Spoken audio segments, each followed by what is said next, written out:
She stumbled into the apartment, still reeling from the tequila, and the warmth of another man's hands on her skin. The lights were off. The house was quiet, and then she saw it. On the kitchen table lay a single sheet of paper, illuminated by the glow of a street lamp. Beside it rested a wedding ring, like a period at the end of a sentence. Her fingers trembled as she picked up the sheet. 4 words. That was all I had left her. The refrigerator hummed. Somewhere in the distance, a car alarm wailed, and for the first time that evening, she felt truly cold. She realized things were not going according to her plan. But my plan was perfect, surgically precise. It began the day my wife's best friend was brutally dumped by her boyfriend. And let's start from the beginning, because the ending of this story shocked me as much as it's about to shock you. I was sprawled out on the couch, flipping through channels, when my wife walked into the living room with her purse slung over her shoulder. She had that look, the one she gets when she's about to do something she thinks is noble. "Marcy's a wreck," she said, adjusting the strap of her top. "She just called me crying. I'm going to go stay with her for a while." I shrugged. "Yeah, sure, poor girl." Marcy had been her best friend since college, and from what I'd heard, her boyfriend had bailed on her hard, left her for some woman he met at a gym. Real scumbag move. So my wife playing the hero? Made sense. "I'll probably be back late," she added, slipping on her shoes. "We might have a few drinks, watch some movies, you know how it is." I nodded. "Don't let her drive if she's hammered." She rolled her eyes. "Obviously." Then she leaned down, gave me a quick peck on the lips, and headed out the door. I didn't think much of it, figured they'd drown their sorrows in cheap wine and bad rom-coms, maybe fall asleep on the couch by midnight. I spent the rest of the night like I usually did when she was out. Beer in hand, some old action movie playing in the background. Around 1 a.m., I sent her a text. "You good?" No reply. Not unusual. Sometimes she forgot to check her phone when she was with Marcy. I went to bed around 2, figuring she'd crash at Marcy's place if they'd had too much to drink. But then, at 7:30 the next morning, I heard the front door creak open. I sat up, rubbing my eyes. The bedroom door was still shut, but I could hear her stumbling around in the hallway, shoes dropping, keys clattering on the counter. Then silence. I got up, pulled on a t-shirt, and stepped out into the hall. She was standing in the kitchen, her back to me, pouring a glass of water.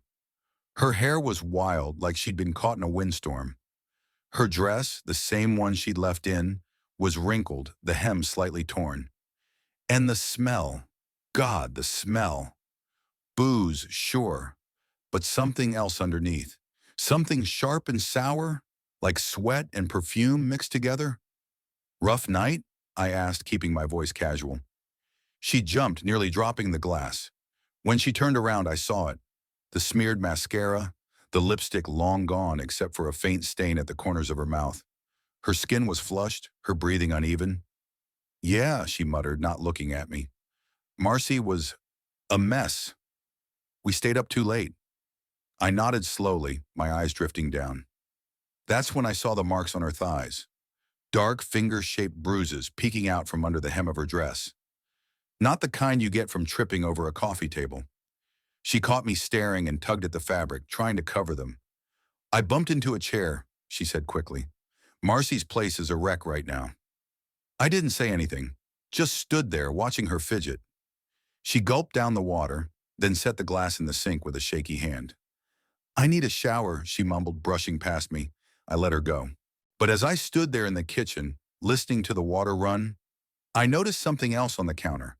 A crumpled receipt from a bar I'd never heard of. A place downtown, and it was time-stamped 3:47 a.m. Marcy lived in the suburbs.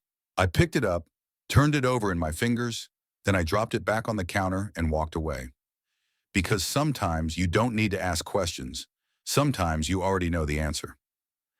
The shower ran for nearly 40 minutes. I stayed in the kitchen, nursing a cup of coffee that had gone cold, staring at that crumpled receipt from the bar downtown. The numbers on it kept burning into my brain. 3:47 a.m., last call. Way too late for 2 women who were supposedly drowning their sorrows in ice cream and chick flicks at Marcy's apartment. When she finally came out, wrapped in a towel, Her hair dripping, she moved through the house like a ghost. Didn't say a word, just padded into the bedroom and shut the door behind her. I waited a few minutes, then followed. She was sitting on the edge of the bed, pulling on sweatpants and an old t-shirt, her back to me.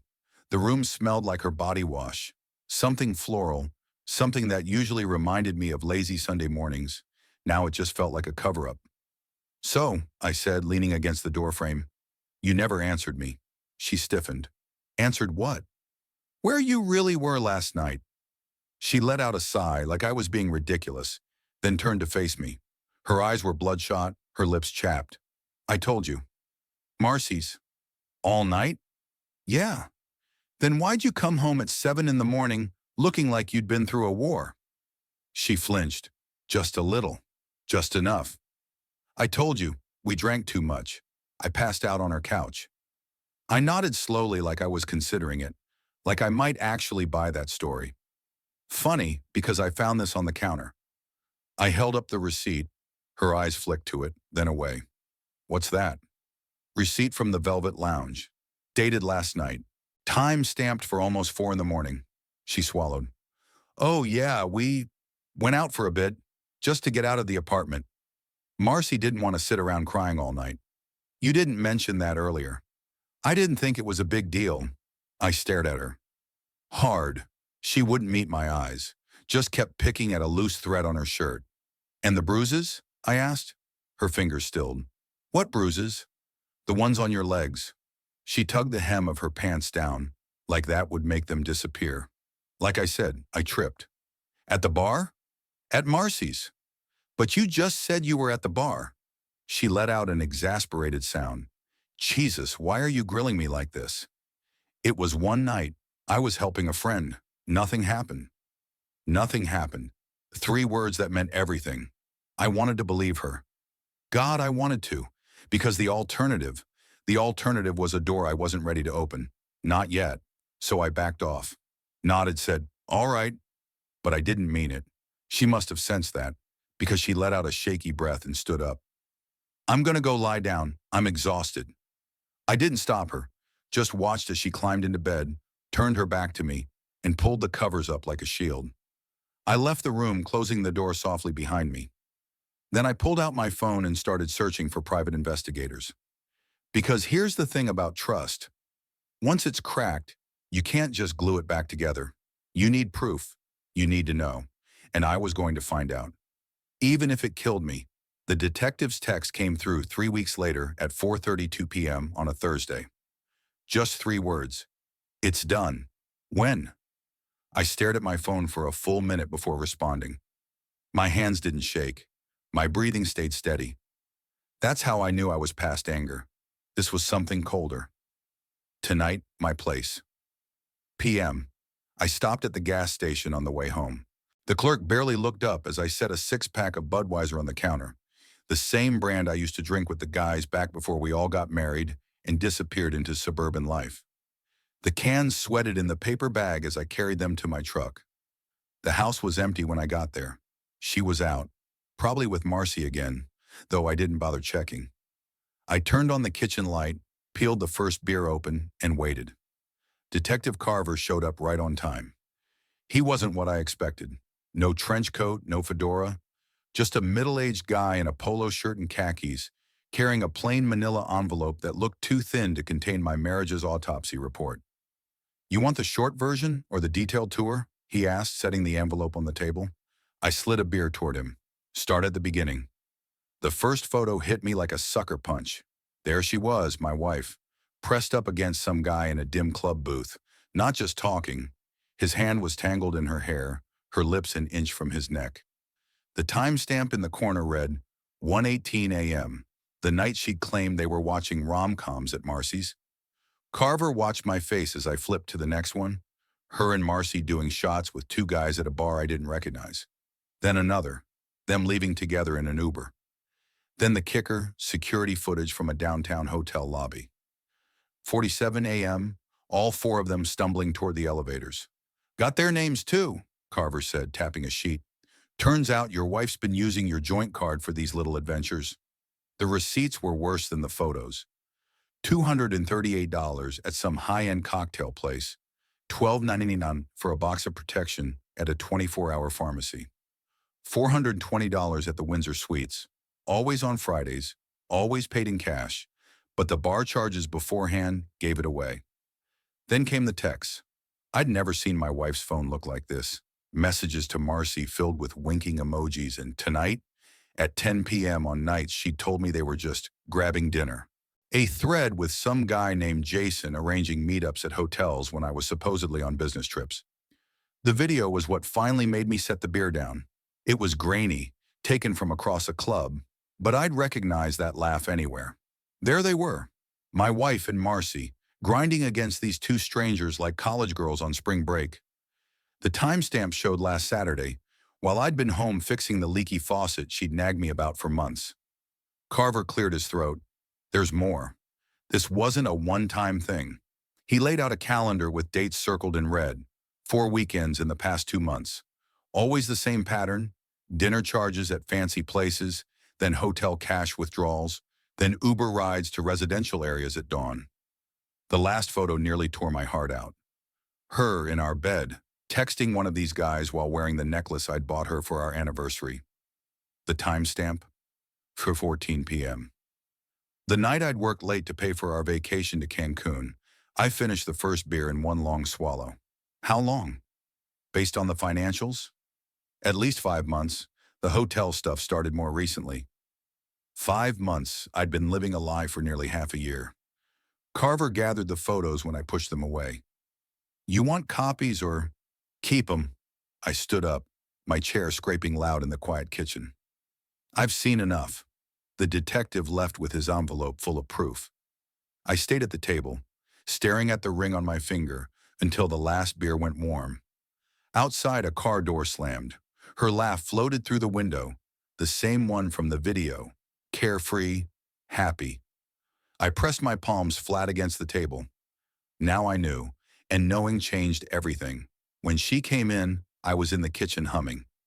Hi, she said without turning around. Are you hungry? I'll make some roast. Not hungry, I said. My voice sounded foreign to me, flat, dead. I walked past her to our bedroom, pulled an old duffel from the closet, and started packing essentials. 2 changes of clothes, my grandfather's watch, the Glock from my nightstand. What are you doing? She appeared in the doorway, knife still in hand, onion pieces clinging to the blade. Business trip, I lied. Last-minute thing in Chicago. Her eyebrows knit together. Since when? Since my boss called 20 minutes ago. I zipped the bag shut. Be back Thursday. I brushed past her before she could respond, grabbed my go bag from the garage, the one she never asked about, and was out the door before she could see my face. That night I checked into a Motel 6 under cash, the kind of place with stained carpets and a flickering neon sign. First thing in the morning, I opened a new account at a credit union across town. By noon, exactly 87,426 had been transferred from our joint savings, the exact amount I deposited from selling my dad's land last year. The lawyer came next, a bulldog named Calloway with stains on his tie and a reputation for making messy divorces disappear. You want to nuke this thing or play nice? He asked around a mouthful of deli sandwich. Nuke it, I said, sliding the PI's envelope across his desk. He flipped through, whistled low. Yeah, that'll do it. Give me 2 weeks to draw up papers. Don't go home until then. I spent those 14 days methodically unraveling my life. Put in for a transfer at work to the Denver office. My boss owed me a favor after the Milwaukee project. Found a month-to-month apartment in a complex that didn't ask for references. Bought a used Silverado from a lot that didn't report to credit agencies. Every few days I'd drive by our house late at night. Her car was gone more often than not. The third time, I used my key when I knew she'd be at work. Took my tools, my fishing gear, the signed Griffey Jr. rookie card she never knew I owned. Left everything else exactly as it was. On day 12, I sat in a Starbucks parking lot, watching our joint account drain in real time on my phone. She'd finally noticed the missing money. The remaining balance plummeted as she panic transferred everything left to her personal account. 412.87. Then the account alerts started blowing up my phone. Decline charges at Nordstrom, then Sephora, then some bougie wine bar downtown. The final piece came together on a rainy Thursday morning. Calloway's paralegal met me at a UPS store to notarize the papers. "She's going to be served Tuesday," the kid said, adjusting his cheap suit. "Judge already reviewed everything. With the prenup and, well, all that," he gestured to the envelope. "You'll walk away clean." I drove to a storage unit on the edge of town, the kind with coated gates and no cameras. Inside was everything I couldn't bear to leave behind, but couldn't take with me yet. Photo albums, my vinyl collection. The oak desk my grandfather built. As I locked the unit, my phone buzzed with a calendar alert. Marcy's birthday. Buy flowers. I deleted it without hesitation. The old me would have spent $80 on roses she'd barely glance at before stuffing in a vase. The new me was already gone. The alarm went off at 4:17 a.m., just like it had every morning for the past 28 days. I moved through the darkness with the precision of a man who'd rehearsed this moment 100 times in his head. The note went on the kitchen island, right where she'd see it first thing.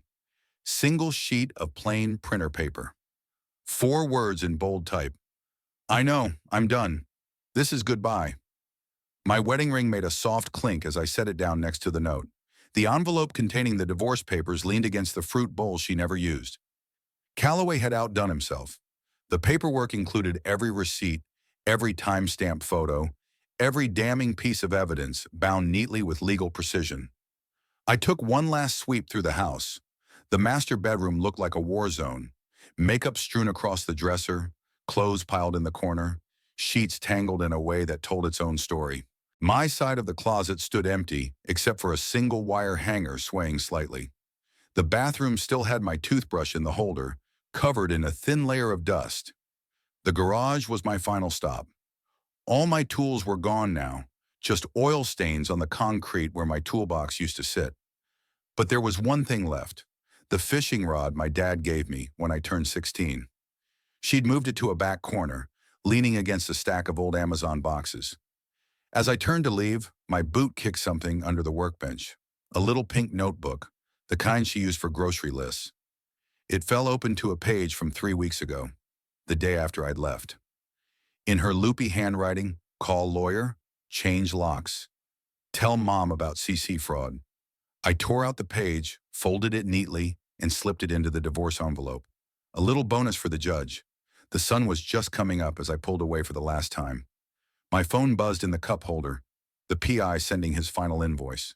I paid it immediately with a 50% tip. Best money I ever spent.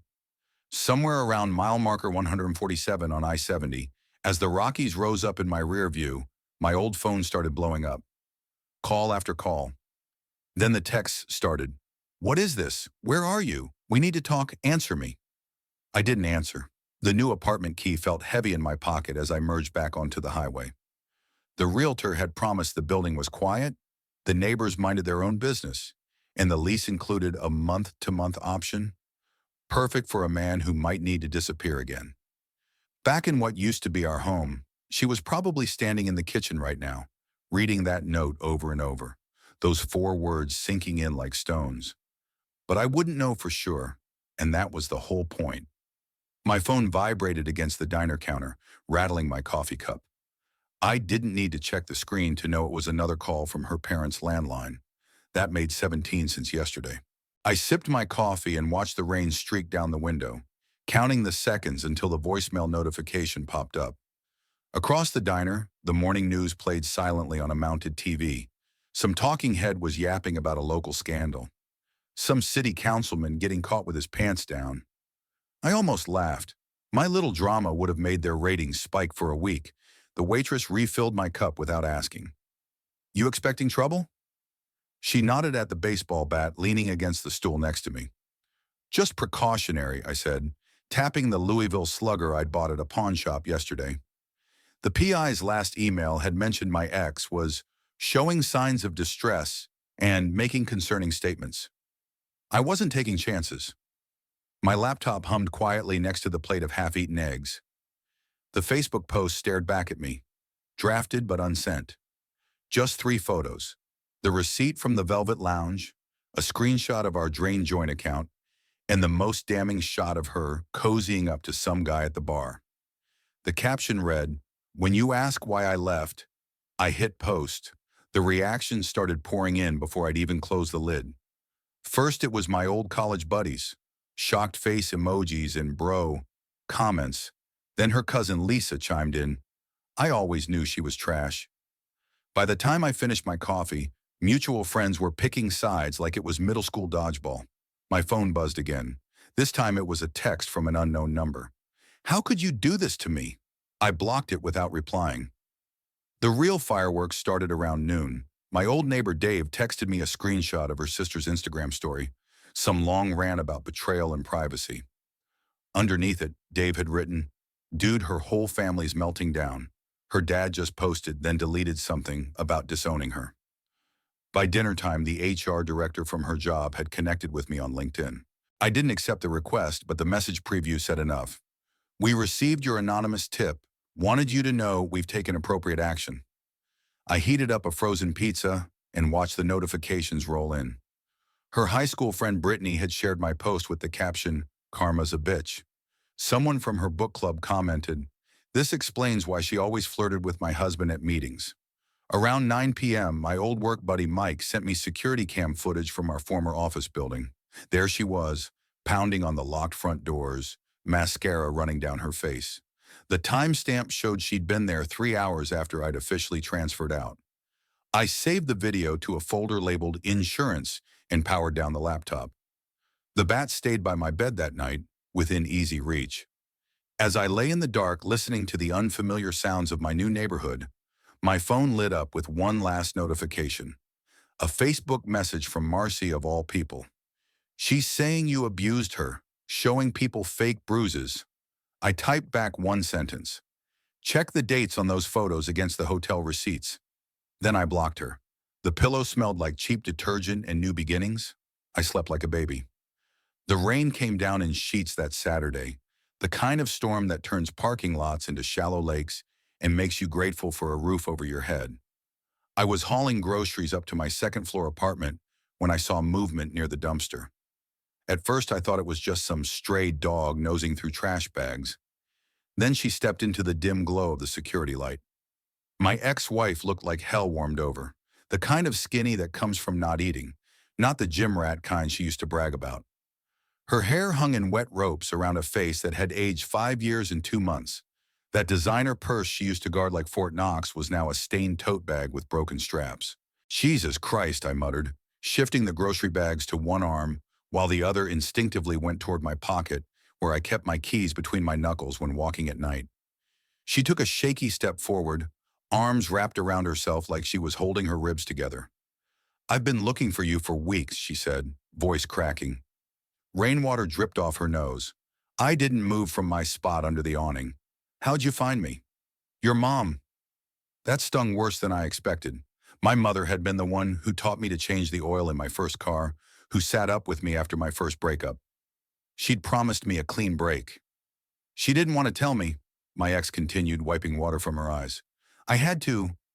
I showed up at her house crying, said it was life or death." The grocery bags were cutting off circulation to my fingers. I adjusted my grip, feeling the cold seep through the paper. "You shouldn't be here. I lost everything." Her voice broke on the last word.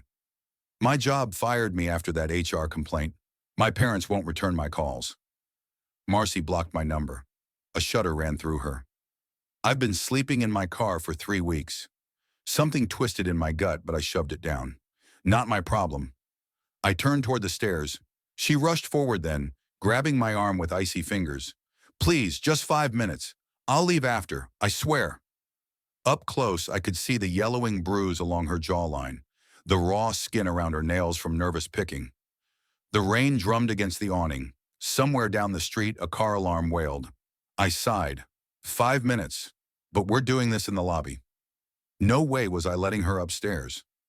The apartment complex lobby smelled like wet carpet and lemon disinfectant. I took the chair farthest from the door, keeping the grocery bags between us like a barrier. She perched on the edge of a couch, hands shaking as she tried to wring water from her shirt. I know what I did was... "Don't," I cut her off. "If you came here for absolution, You're wasting your time. She flinched but kept going. I need you to know it wasn't about you. I just, I felt like I was drowning, like I'd woken up one day and didn't recognize my own life. I stared at the exit sign above the door, counting the seconds until I could leave. So you destroyed it, and me. Those guys meant nothing. Her voice dropped to a whisper. It was just a way to feel something, anything. A janitor pushed a mop bucket past us, the wheels squeaking. I waited until he was out of earshot. Your 5 minutes are up. She reached into that ratty tote bag and pulled out a folded piece of paper. Before I go, just look at this. The paper trembled as she held it out. I didn't take it. What is it? Her lips pressed into a thin line. Then she said the words that changed everything. It's from the hospital. The lobby lights flickered overhead. Somewhere in the building, a pipe groaned. I took the paper, and that's when my world stopped cold. The hospital letter felt like a live wire in my hands. The lobby's fluorescent lights buzzed overhead, casting harsh shadows across the soaked woman shivering in front of me. Water dripped from her clothes onto the industrial carpet, forming dark puddles that spread slowly outward. I didn't know who else to go to, she whispered. Her hands kept flexing and unflexing, nails bitten down to the quick. I unfolded the paper carefully. The creases were soft, like it had been opened and refolded dozens of times. The heading read Women's Health Center, with a date from 2 weeks ago. My eyes skipped over the medical jargon until they landed on the important part. Patient presence with 8-week gestation. Advised regarding options. The words blurred for a second. I blinked hard. When? My voice came out rougher than I intended. She swallowed audibly. The timeline? It could be. Her fingers twisted in the hem of her shirt. It might be yours. From before. A cold laugh escaped me. You expect me to believe that? I'm not asking you to believe anything. She wiped her nose with the back of her hand. I just needed you to know. The rain outside intensified, hammering against the lobby windows. Somewhere in the building, a pipe clanged. I studied her face, the dark circles under her eyes, the way her collarbones jutted out sharply above her damp shirt. This wasn't the polished woman who'd walked out on me months ago. This was someone broken. I wanted excitement, she said suddenly, voice cracking. Thought I was missing out on something wild by settling down so young. A shaky breath. But it was empty. All of it. Her eyes met mine properly for the first time that night. You always knew me. Knew what I needed. Those guys? She shook her head. They didn't care if I was even there after. The admission hung between us, raw and ugly. I could smell the stale alcohol coming off her clothes, mixed with cheap motel soap. The paper crumpled slightly in my grip. And now, her chin trembled. I don't know whose it is. The words landed like a punch to the gut. My jaw clenched so hard I heard my teeth grind. The exit sign above the door glowed red. Calling to me. She reached out again, fingers brushing my wrist. I stepped back, out of reach, folded the paper neatly along its original creases, held it back out to her. You should go. For a second, she didn't move. Then her shoulders slumped, all the fight draining out of her. She took the paper back, hands shaking so badly she nearly dropped it. I turned toward the elevators without another word. Heard her quiet sob behind me, but didn't look back. The elevator doors opened with a ding, mercifully empty. As they closed, I caught one last glimpse of her through the lobby windows, a hunched figure walking back out into the storm. The hospital letter clutched to her chest like a shield. Upstairs, I deadbolted my apartment door and poured 3 fingers of whiskey, drank it staring at the blank TV screen where our reflection would have been just months ago. The glass was empty when I finally picked up my phone. Calloway answered on the second ring. We need to talk about paternity laws, I said. Outside, thunder rolled across the city like distant artillery. The storm wasn't letting up anytime soon. The divorce finalized 3 months later. The judge's gavel came down with a sound like a gunshot. Final decree. Case closed. I walked out of that courthouse into brittle November sunlight, the divorce papers warm in my inside pocket. Calloway clapped me on the shoulder. His version of a celebration. Cleanest dissolution I've seen in 20 years, he muttered around an unlit cigar. She's lucky you didn't go after her for emotional damages. I wasn't feeling generous, just empty. The house was mine. The savings too. All she got was that beat-up Honda she'd parked at her parents' house the night everything went down. Even her precious designer wardrobe got trimmed down to basics after Callaway proved how much of it had been charged to our joint account during her girls' nights. Drove past her old office on my way home. The glass doors still had last month's marketing campaign plastered across them. Some smiling models holding products she'd helped promote. Would have been funny if it wasn't so pathetic. HR had fired her before the ink dried on our separation papers. Turns out companies don't like employees whose extracurricular activities include bar receipts submitted as business expenses. Stopped for gas near my new place. The attendant did a double take when he saw me. Probably remembered my face from the local paper's business movers section last week. My transfer to the Denver office came with a promotion and a corner cubicle. Life moves on. The real kicker came 3 days later. My old neighbor Dave texted me a news link. 2 guys got worked over outside the gold room. Broken noses, cracked ribs. Cops called it random club violence. The surveillance footage mysteriously corrupted before anyone could review it. I sipped my coffee and deleted the text. Didn't need to see the photos to recognize the descriptions. Same guys from the PI's photos. Could have been coincidence. Could have been karma. Or maybe someone made a few calls to some guys who owed favors from back in my construction days. The kind of men who understand that real payback doesn't come with shouting or lawsuits. It comes quietly, in dark parking lots, when least expected. That night I finally took down the cardboard boxes in my garage, hung up my tools where they belonged. The house smelled like fresh paint and new beginnings. Somewhere out there, she was probably crying to some new mark about how unfair life had been. I turned the deadbolt with a satisfying click. Let her talk. The seasons changed without her. Winter frost gave way to spring blossoms outside my new apartment, where the only memories on the walls were ones I chose to hang. Dave kept me updated like some twisted newsletter. She's living with her parents now. Lost her real estate license. Saw her working the counter at a 24-hour diner. Each update felt like another stone added to the wall between my old life and this one. The pregnancy scare turned out to be nothing. Just stress and bad math, according to Marcy's cousin who ran into me at the hardware store. Part of me wondered if she'd made the whole thing up, another desperate play to yank me back into her chaos. But the divorce papers were framed on my office wall now, my personal trophy case. Then 5 months after the divorce came the text. 7:10 a.m. The glow of my phone cut through the dark bedroom like a knife. Unknown number. No hello, no threat, just 5 words that made my fingers freeze on the screen. I know what you did. I sat up, the sheets pooling around my waist. The AC hummed. Somewhere downstairs, the refrigerator kicked on. Another vibration. You think you got away clean? I deleted the thread with practiced ease, blocked the number, and set the phone face down on the nightstand. But sleep didn't come again until sunrise painted the walls orange. The envelope appeared the next morning, taped crookedly to my front door like some cheap takeout menu. No stamp, no return address. Just my apartment number scrawled in block letters that looked deliberately unnatural. Inside, a single 4x6 photograph. Me walking up the apartment steps last Thursday, grocery bag in one hand, keys in the other. The timestamp in the corner read 6:42 p.m. The angle suggested someone had taken it from the parking lot near the dumpsters.